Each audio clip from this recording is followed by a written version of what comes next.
All right, people, Mr. Wright here with lesson 7 for the trumpet. We're going to be talking about eighth notes and downbeats and upbeats. And what do I mean by that?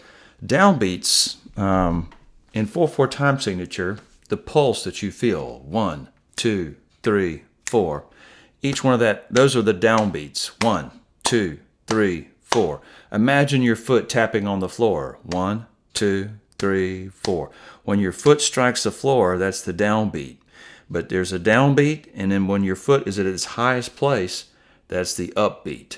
So there's the downbeat, upbeat, down, up, down, up, down, up.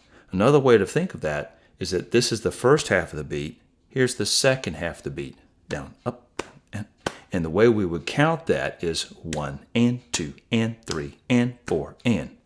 And as you'll see later on in the bottom of the page, like exercise 3, we say that and it's really just represented as a plus sign, like 1 and 2. So that's the second half of the beat. So we're introducing here eighth notes, and these eighth notes are joined together by a little bar. Number one's pretty simple. It's just straight ahead patterns that we've already gone over before. But when we hit number 2, we're going to be introducing eighth notes. And like I said, it looks like a quarter note, but there's a bar connecting it, a single bar. Not a double bar or anything. That's a 16th note.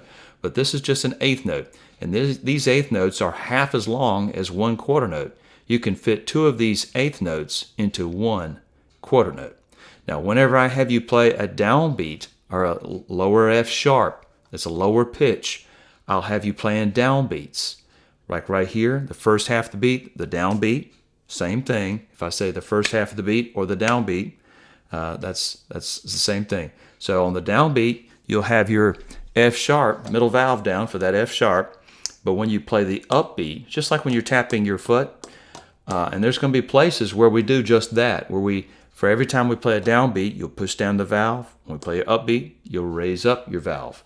That takes place right down here, number 4, 2 measures from the end, 1 and 2 and 3 and 4 and. You'll go 1 and 2 and 3 and 4 and. So you can feel that downbeat and upbeat as you're playing. And you want to be counting this as you go along as well. Let's start off. And also, you'll see that there's a thing called a crescendo marking.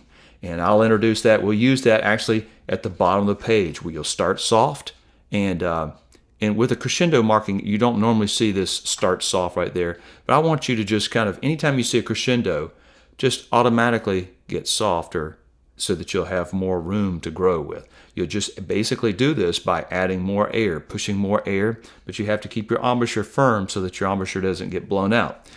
So let's start up here with number 1 on lesson 7. Let me get the metronome going. I've got my metronome set at 90 beats per minute. You can set yours for 80 when you're practicing. I'm just doing it at 90.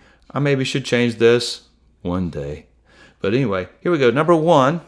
And I'm going to try to point. Don't hold the trumpet like I do. Today I'm just going to do this so I can use my left hand to point as we move along. So here's number 1, starting on your open G. And remember, I'm spreading. You'll see me always pull my lips apart once I get the mouthpiece up. And you'll see me sometimes take my tongue and use it to push my lips apart further. So I'll have plenty of room in there to vibrate so I won't have a stuffy sound, okay? So here's number 1.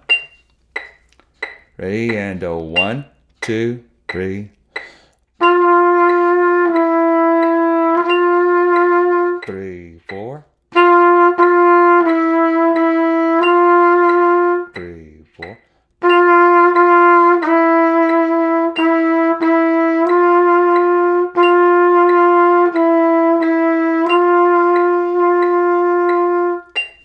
All right, that's number 1. Kind of hard to do all this stuff at one time. So now we go on to number 2, and here's where we introduce the eighth notes. You have the eighth notes on the first beat of the second measure. So I'll play number 2 as 1, 2, 3, 4, 1 and 2, 3, 4. 1, 2, 3, 4, 1 and 2, 3, 4. 1, 2, 3, 4 and 1, 2, 3, 4 and. Notice they're coming on beat 4. Right? First 3 beats, I'm just playing straight quarter notes. So let's try number 2. And I'm not as good with my left hand using the mouse, but I'll do my best. And let me empty out a little bit of condensation. And here comes number 2. 1, 2, 3. 2, 3, 4. 2, 3, 4.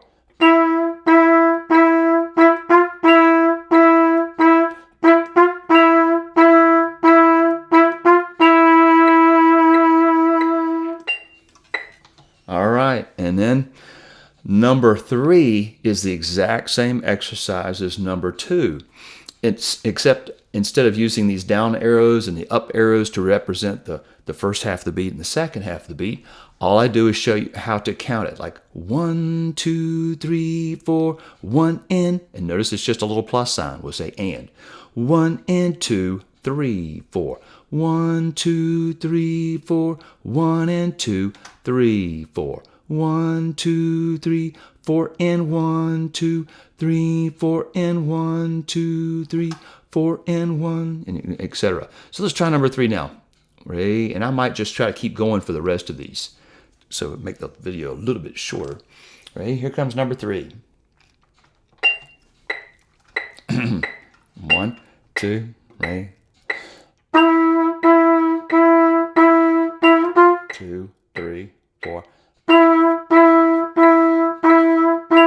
2, 3, 4.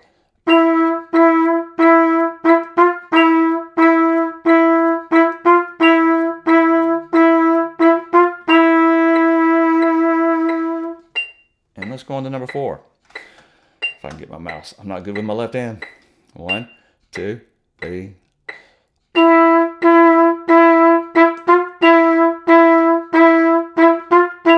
2, 3. 2, 3, 4.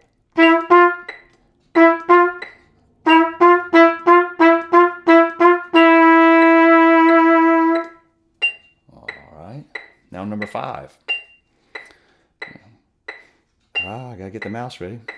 And 1, 2, 3. 2, 3. 2, 3. 2, 3.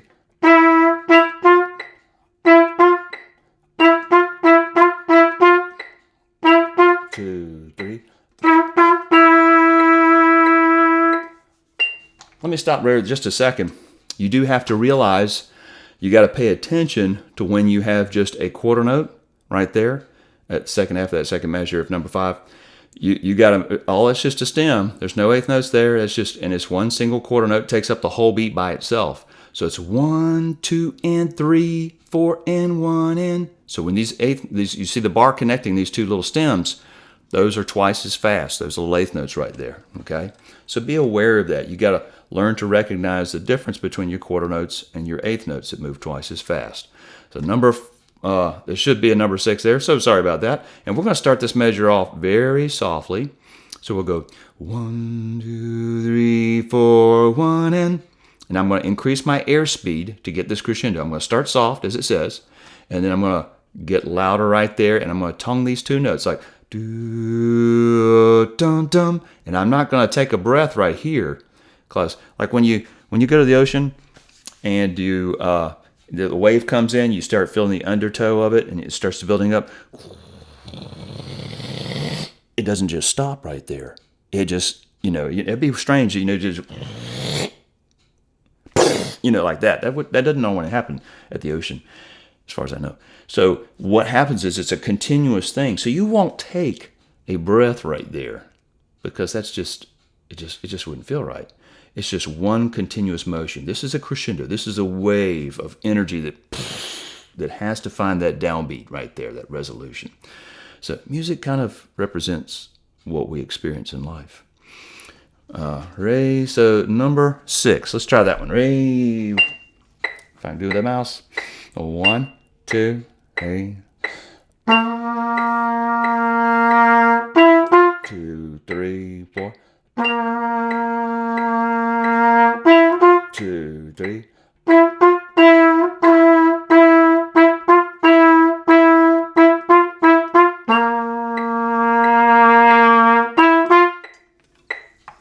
All right, so that should give you an idea as to how to start working on lesson 7 for the trumpet.